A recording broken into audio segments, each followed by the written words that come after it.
ఇష్టమో కామెంట్ సెక్షన్లో కామెంట్ చేయండి. ఇప్పుడు ఇందులోకి చాప్ చేసుకున్న బాదం వేసుకుందాం.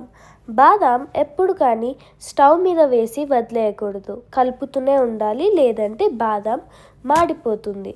ఇంకా బాదం ముందెందుకు వేసుకుంటామంటే కాజు చాలా త్వరగా రోస్ట్ అవుతుంది, అందుకే బాదం ముందేసుకొని రోస్ట్ చేయాలి. ఇంకా బాదం లో ఫ్లేమ్లో రోస్ట్ చేస్తే బాగా కుక్ అవుతుంది. బాదం గోల్డెన్ బ్రౌన్ కలర్లోకి రావాలి.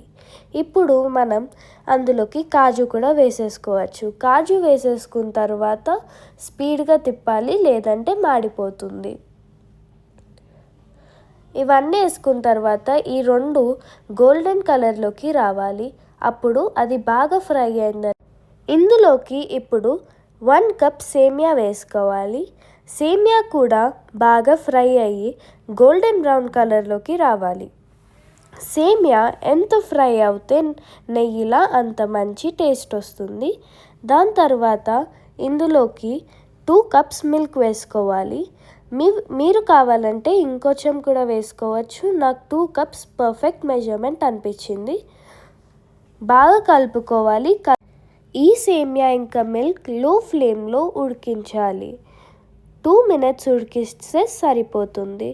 ఇప్పుడు ఒకసారి లిడ్ ఓపెన్ చేసుకొని చూద్దాం. ఒకసారి కలుపుకుందాం. కలుపుకుంటే మనకి తెలుస్తుంది సేమియా ఉడికిందో లేదో. ఇంకొంచెం ఉడకాలనిపించింది, సో నేను క్యాప్ పెట్టేసా.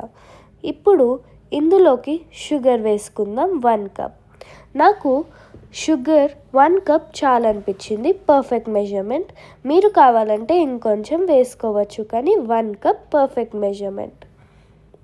ఒకసారి మొత్తం కలుపుకుంటే అందులో ఉన్న ఫ్లేవర్స్ మొత్తం కలుస్తాయి.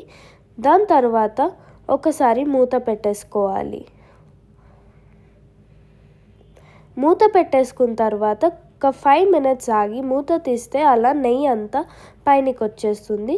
అప్పుడు మళ్ళీ ఒకసారి కలుపుకొని అందులోకి ఇలాచీ పౌడర్ వేసుకోవచ్చు.